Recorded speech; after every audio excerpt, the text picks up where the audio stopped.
우리는 계속해서 영적 전쟁에 대해서 은혜를 나누고 있습니다. 사탄은 적극적으로 복음을 막습니다. 진리를 막습니다. 진리를 도둑질해가고 변질시킵니다. 사탄의 마지막 운명은 영원한 불못입니다. 또 그를 추종하는 자와 거짓 선지자도로 거기로 들어갈 것입니다. 특별히 이 사탄이 싫어하는 두 권의 책이 있는데 창세기와 요한계시록입니다. 창세기는 사탄의 근원에 대하여 분명히 말해주고 정체를 밝혀줍니다. 그리고 요한계시록은 사탄의 최후를 밝혀주고 있기 때문에 그렇습니다. 예수님은 사탄과 결코 타협하지 않았습니다. 정면으로 대적하셨습니다. 사탄은 힘이 있지만 그러나 그들의 힘은 제한적입니다. 우리를 도우시는 하나님의 능력은 무한합니다. 우리의 싸움은 인간과의 싸움이 아니라 이 악한 영들과의 싸움입니다. 악의 세계의 조직과의 싸움인 것입니다. 에베소서 6장 12절에 정사와 권세라고 말하죠. 이 영적 싸움은 개인적인 싸움이 아니라 몸된 교회 공동체 안에서 무장하는 싸움이라는 말씀을 이미 제가 드렸죠. 그러므로 교회 생활은 바로 군대와 같은 것이고 또 군대의 훈련을 받는 것처럼 이 교회 안에서 그런 훈련을 받습니다. 우리가 군대에 가면 먹을 거, 입을 거 다 공급해 줍니다. 그리고 훈련을 시킵니다. 그리고 전쟁에 대비합니다. 교회는 성도들의 영적인 모든 것들을 공급해 줍니다. 먹여주고 훈련시킵니다. 그리고 궁극적인 목적이 뭘까요? 성도 간에 친밀히 하나 되어서 가까워서 교제하는 게 목적이 아닙니다. 이 세상을 향하여 나아가 영적 전쟁에서 싸워 이길 수 있는 그리스도의 군대가 되게 하는 것입니다. 이 영적 전쟁은 결국 내가 싸워야 하는 그런 싸움입니다. 성경 어떤 곳에서는 영적 전쟁에서 모든 걸 맡기면 하나님이 싸워주신다 이렇게 말하기도 하죠. 그래서 다 맡기기만 하면 된다. 영적 싸움은 내가 싸워야 되는 싸움이 아니고 주님이 싸워주시는 싸움이다.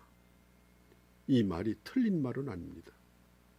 그러나 오해 소지가 있기도 합니다.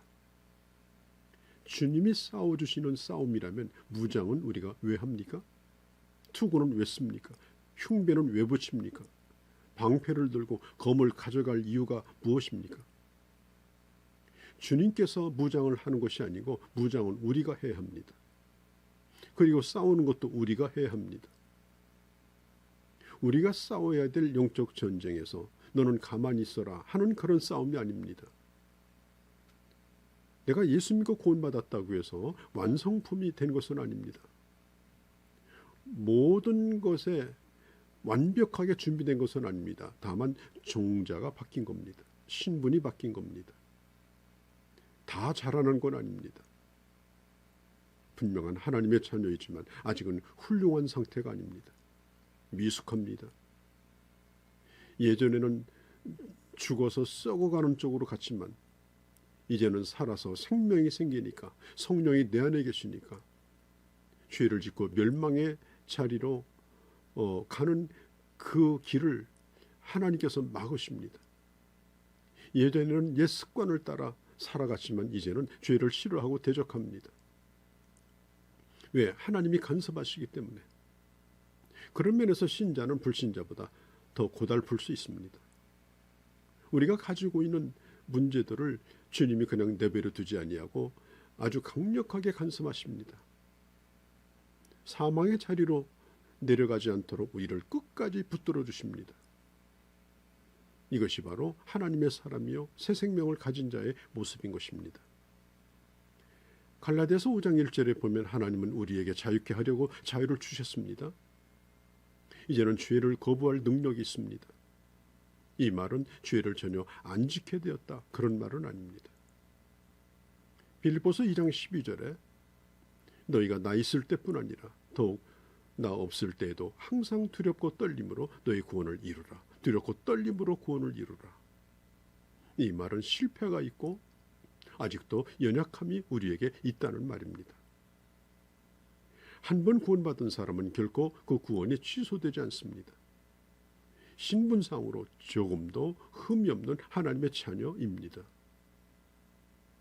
그리고 우리는 죄를 거부하고 죄를 이길 수 있는 위치에 하나님이 우리를 놓으셨습니다. 이제 하나님이 주신 능력을 자꾸 개발하고 기르고 훈련해서 죄를 이기는 생활을 할 수 있도록, 점점 어두운 곳에 빠져가지 않도록 하나님을 향하여, 빛을 향하여 나가는 훈련을 해야 하는 것입니다. 그것이 바로 구원을 이루라는 말입니다. 자, 어떤 사람은 상당히 이 죄를 이기며 승리의 길로 가는가 하면, 어떤 사람은 예수 믿으면서도 계속해서 실패하는 삶을 살 수도 있습니다. 분명히 하나님 앞에 설 때 상급이 다를 것입니다. 기초를 예수 그리스도 위에 두고 집을 지었다 할지라도 어떤 사람은 다 없어지는 지푸라기로 짓고, 어떤 사람은 하나님이 인정하시는 칭찬받을 만한 보석으로 집을 지키기도 합니다. 하나님이 우리에게 요구하시는 것은 장성한 자 되기를 원합니다. 그래야 악한 자를 이길 수 있습니다. 그래야 영적 전쟁에서 싸워 이길 수가 있습니다. 싸움은 나의 것입니다. 우리가 서로 좋은 영향을 끼쳐주고 또 공동체 안에서 도움을 받지만 결국 싸우는 당사자는 내 자신인 것입니다. 그리고 하나님과의 관계 속에서 하나님께서 주시는 은혜로 싸워야 합니다. 우리는 끊임없이 그러므로 주님의 능력을 구해야 합니다. 힘과 지혜를 구해야 합니다. 주님이 주시는 무기가 아니면 이 영적 싸움에서는 승리를 기대할 수가 없습니다. 출애굽기 17장 10절 이후에 보면은 이 여호수아가 모세의 말대로 아말렉과 싸우고 있죠. 그리고 모세와 아론과 홀은 산꼭대기에 올라가서 기도합니다. 모세가 손을 들면 이스라엘이 이기고 손이 내려가면 아말렉이 이깁니다. 분명히 이것은 영적 싸움임을 보여줍니다. 싸우는 그 행동의 배후에 반드시 기도의 손이 필요하다는 것입니다. 모세가 기도하는 손과 여호수아의 싸우는 손이 동시에 필요했던 것입니다. 여러분, 기도하고 있으면 저절로 된다? 아닙니다. 기도해야 되고 그리고 싸워야 됩니다. 모세의 손이 올라가면 이스라엘이 점점점 이깁니다. 내려가면 아말렉이 이깁니다. 그러니까 이 영적 싸움의 기도 생활이 얼마나 큰 영향을 끼치는가 하는 것을 아주 잘 보여주는 그런 장면이죠. 주님이 3년의 공생애의 그 비결이 어디 있습니까? 공생애를 시작하실 때 40일 금식 기도를 하시고 사탄과 싸움에서 승리하셨습니다. 기도와 말씀으로 사탄을 이기고 시작하신 공생애가 모든 일의 승리를 가져다 준 것입니다. 또 주님께서 십자가를 지실 수 있었던 승리는 어디에 있습니까? 저 겟세마네 동산에 기도에 있었습니다. 기도 안에 고민이 있었고 피비린내 나는 갈등이 있었지만 그 싸움을 이겼습니다.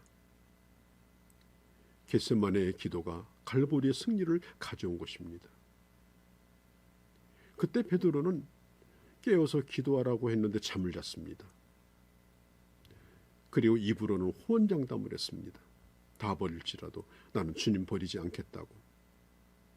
그리고 눈을 번쩍 떠보니 예수님을 잡으러 온 사람들을 향해 칼을 휘둘렀습니다. 엉뚱한 사람의 길을 잘라냈습니다. 그러나 결국 그는 예수를 부인하고 한 계집아이 앞에서 예수님을 저주하는 끔찍한 그런 패배를 하게 되어집니다. 기도하지 않는 용기는 만용입니다. 기도하지 않고 휘두르는 칼은 그것은 무서운 폭력입니다. 가만히 보면 자신이 만만해서 자신이 스스로 할 수 있다고 생각하면 기도 없이도 할 수 있다고 착각을 하는 것입니다. 거기로부터 실패가 오는 것입니다. 자, 우리는 영적 전쟁을 할 때 주님이 대신하여 싸워 달라 그렇게 할 수는 없습니다. 최후의 싸움은 우리가 해야 합니다. 기도하며 성령 충만 받으며 한 가지 한 가지씩 싸우는 법을 익혀나가야 합니다. 화평의 말을 하는 법, 거룩한 말을 하는 법, 죄를 이기는 법, 악독에서 벗어나는 것, 노함과 불의와 분냄을 버리는 훈련. 마치 여호수아가 나가서 싸우는 것처럼 우리는 이런 싸움을 날마다 하면서 영적인 사람이 되도록 해야 합니다. 영적인 전투에서 면제된 사람은 아무도 없습니다. 주님이 대신하여 싸워주는 싸움이 아니라 내가 싸우는 싸움을 주님이 도우시는 겁니다. 잘 훈련된 군사로서 땀을 흘리며 싸우는 자에게 주님은 능력을 공급하시는 것입니다. 오늘도 그리스도 안에서 최후의 승리를 거두는 영적인 군대로서 믿음의 싸움을 싸우시고 그리고 위로부터 도우시는 주로 말미암아 승리하는 그런 하나님의 사람들이 되어주시기를 바랍니다.